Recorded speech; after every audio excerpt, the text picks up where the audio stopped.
Bonjour, alors je vais vous expliquer comment les atomes peuvent atteindre la stabilité électronique euh, à l'aide d'une animation. Il y a deux façons principales d'atteindre cette structure électronique stable, donc la stabilité.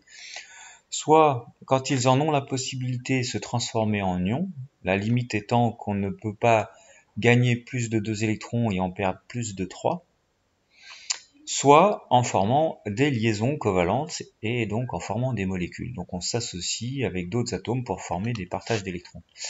Et dans cette animation, on verra à chaque fois comment est-ce qu'on représente ça en représentation de Lewis. Alors un atome est facile à représenter en représentation de Lewis. Il suffit pour ça de déterminer sa structure électronique. Il y a un électron pour l'hydrogène avec son noyau au centre. Donc sa structure c'est 1s1. Il n'a qu'un seul électron, donc cet hydrogène, je le représente avec son symbole H, et un électron célibataire. Un des moyens pour lui d'être stable, c'est de perdre un électron. Alors il pourrait en gagner un, en fait, en réalité, il préfère le perdre et n'en avoir plus du tout. Et dans ce cas-là, on obtient l'ion hydrogène H+. Cet ion hydrogène H+, c'est un atome d'hydrogène qui a perdu son électron, il est donc chargé positivement, puisqu'il n'y a plus que son proton dans le noyau. Et la représentation de Lewis, c'est, on a fait disparaître l'électron célibataire pour indiquer qu'il y a un manque ici et qu'il y a une lacune sur la couche, il n'y a plus rien. On fait un petit carré vide qui indique qu'il y a une lacune électronique de doublet. Il n'y a aucun électron dans cet espace 1s. Et puis on entoure la charge positive dans un petit rond pour indiquer que l'ensemble est chargé positivement. Un deuxième exemple, le chlore qui a la structure électronique 1s2, 2s2, 2p6, 3s2 et 3p5, il n'est pas stable. Sa représentation de Lewis en tant qu'atome, elle est représentée de manière à ce qu'on n'indique que la présence des électrons de valence. Donc cette dernière couche constitue la couche numéro 3, donc la couche externe. Il y a donc 7 électrons de valence ici. Les 7 électrons de valence sont positionnés sur la dernière couche ici. Pour être stable, il ne manque plus qu'un seul électron. Donc cet atome aurait tendance à gagner un électron en se transformant en ion. Alors sa structure de Lewis avant qu'il se transforme en ion est la suivante. Ici j'ai un électron célibataire, il n'est pas associé en doublet avec un autre, donc c'est ce point que j'ai ici. Puis je constate que sur la couche externe j'ai 3 doublets, donc 3 doublets d'électrons qui sont appariés déjà, que je représente sous forme de doublets non ions.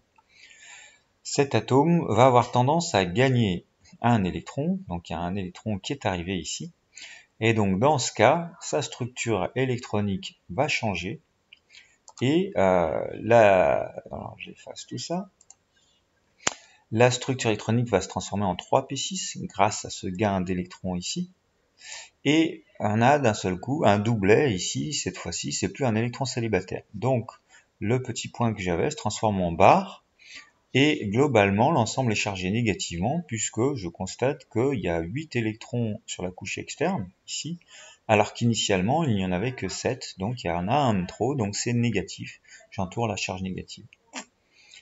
Pour le sodium, sa structure, sa représentation de Lewis, si je regarde la couche externe, 3s1, il n'y a qu'un seul électron, donc je représente que cet électron célibataire, c'est celui qui est ici. Pour être stable, naturellement, il va chercher à le perdre et donc à se transformer en ion positif. Dans ce cas-là, sa structure de Lewis va être la suivante. Il n'y a plus l'électron célibataire, je n'ai plus du tout la couche externe, donc je ne représente pas les lacunes électroniques, j'indique juste qu'il y a une charge positive sur le sodium. Pour l'aluminium, c'est à peu près la même chose. Si je regarde la dernière couche occupée, la couche externe, elle possède 3 électrons. On peut représenter de cette manière-là, mais on peut aussi le représenter de la manière suivante, Al, avec 3 points, ce qui semble être un peu plus rigoureux. Pourquoi il m'a fait ça? Et Al avec 3 points, ça veut dire que il y a 3 électrons célibataires qui parfois peuvent se retrouver s'associer par 2 pour former une petite barre. Ça dépend des cas.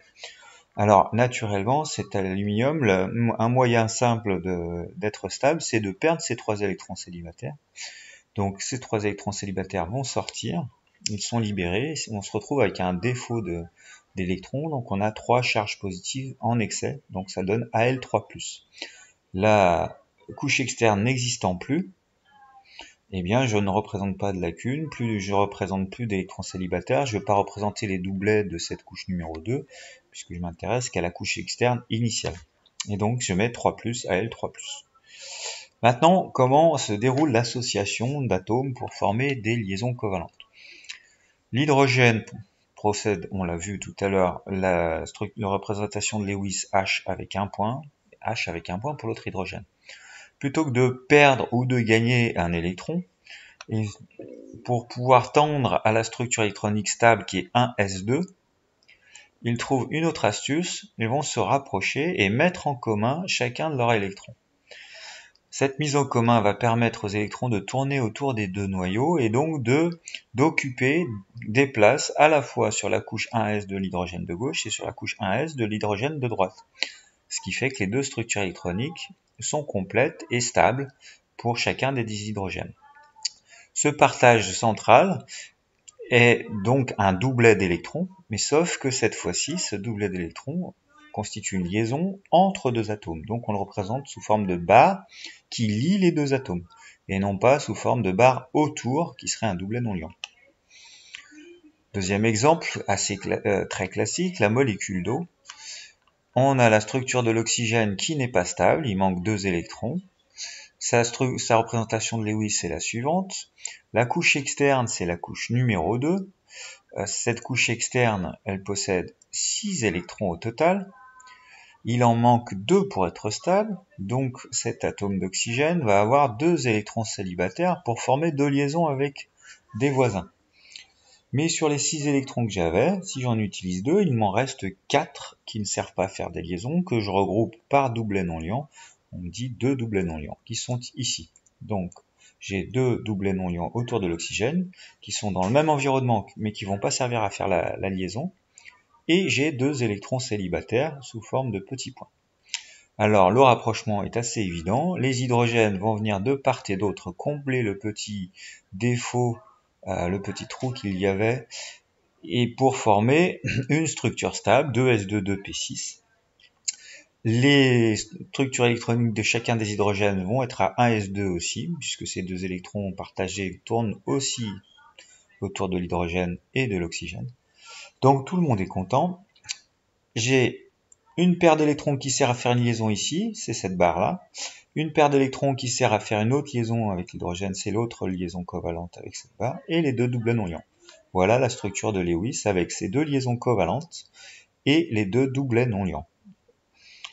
Une dernière chose, il est possible aussi, lorsque j'ai besoin de faire plusieurs liaisons, mais que j'ai pourtant que 2 objets à associer, ou en tout cas pas suffisamment pour combler toutes les liaisons, ils peuvent se rapprocher de la manière suivante et partager leurs 2 électrons chacun. Donc faire 2 doublets liants ici, et former ce qu'on appelle une liaison double.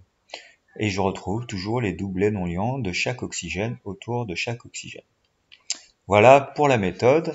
Maintenant, quand on a affaire à des ions, comme précédemment, lorsqu'on a des ions négatifs, c'est qu'il y a un électron célibataire qui a été rajouté, donc qui peut former une barre supplémentaire. Si jamais j'ai une charge positive, c'est que j'ai globalement un électron manquant par rapport à la structure de base de l'atome au départ. Voilà. Oh putain, j'ai pas démarré, je suis con.